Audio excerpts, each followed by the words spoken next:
Hello everyone, আমি তৃষ্ণা। তো ভাবছি যে আজকে তোমাদের একটা ছোট্ট মিনি ব্লগ বা ছোট্টখাটো ব্লগ শেয়ার করি। তো মা আজকে বাড়ি নেই, আমি আর দিদি আছি। তো সকাল থেকে দিদি আমি দুজনাই ভীষণ ব্যস্ত ছিলাম, কারণ অনেক চাপ ছিল পড়ানোর। তারপরে অবশ্য খাওয়া দাওয়া করে এখন একটু ফ্রি আছি। তা বাড়ির কিচ্ছু কাজ করা হয়নি, কোনো কাজই করা হয়নি। যেমন এখানে মার শাড়ি আছে, দিদি খাচ্ছে, আমার অবশ্য খাওয়া হয়ে গেছে। তা আমি ভাবছি যে এবার আমি আর দিদি মিলে কিছু কাজ করি, যেরকম তোমাদেরকে দেখাই। ঘরের ভীষণ খারাপ অবস্থা, এখনও কিচ্ছু গোছানো হয়নি, যেসব রয়েছে। তা ভাবছিলাম যে এগুলো একটুখানি গোছাবো, আর দিদি থালা বাসন মাজবে, আর আমি ঘরটার গুছিয়ে ক্লিন করে নিই। তো চলো তোমাদের সঙ্গে পুরো ব্লগটা শেয়ার করি, দেখতে থাকো, আশা করি খুব ভালো লাগবে। আমি এখন এক চুটকিতে খাটটা গুছিয়ে নেবো। তো চলো, 1 2। মোটামুটি ঘর গোছানো কমপ্লিট। এখন এই যে শাড়ি আর সায়াটা আছে, এগুলো হচ্ছে গুছিয়ে রাখবো, কারণ এগুলো হচ্ছে আমার না, আমার মার। তো আমি একটা, আমার দিদি একটা পড়েছিল আগের একটা রিলস ভিডিওতে, তোমরা দেখেছো। তা এইগুলো এখন ওই ঘরে ট্রান্সফার হবে। এই যে টুকটুক টুকটুক টুকটুক করতে করতে এখন ওই ঘরে নিয়ে যাব। তো আমার ওইদিকে শাড়ি টাড়ি গোছানো হয়ে গেছে, তোলাও হয়ে গেছে, আর এইদিকে দিদি থালা বাসন মাজছে সকালের, এই ঝুড়িটাই রাখবে। আর আমার ওইদিকে কিছু কাজ আছে, তো এই কাজগুলো আমাকে এখন করতে হবে। তো চলো, মা বাবারও ঘরটা গোছানো নেই, তা ভাবছি যে আমিও ঘরটা গুছিয়ে দেবো। আর এইদিকে জামা কাপড় অনেক কিছু পড়ে আছে, তা ভাবছি এগুলো সমস্ত কিছু গুছিয়ে টুছিয়ে রাখবো। বাবা মায়ের ঘর গোছানো কমপ্লিট। হ্যাঁ, এখানে বিছানা চাদর ছিল, বাট বিছানা চাদরটা কাঁচা হয়েছে বলে এখানে আর পাতিনি, জাস্ট এইগুলো একটু ভাঁজ করে দিয়েছি, একটু আলনাটা গুছিয়ে দিয়েছি ঠিকঠাক করে।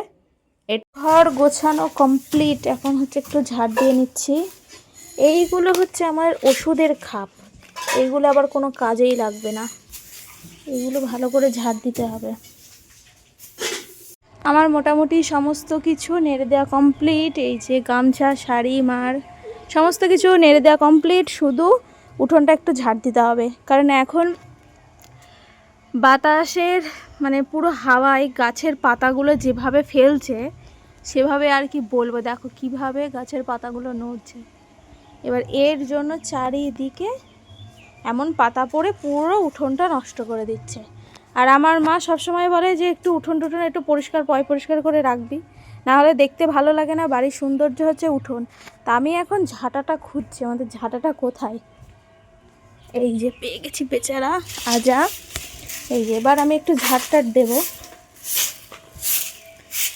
আমি বেসিক্যালি খুব একটা কাজ করি না, মা দিদিই করে। আমি এই রান্নাবান্না টুকটাক যা করি তাই।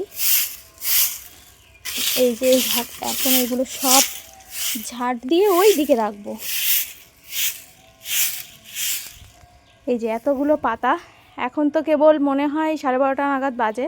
তা এখন যত বেলা বাড়বে আরও গাছের পাতা পড়বে।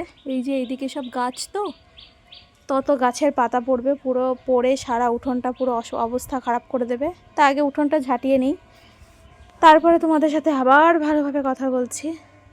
উঠোন আমার কমপ্লিট, এখানে জড়ো করে রেখেছি।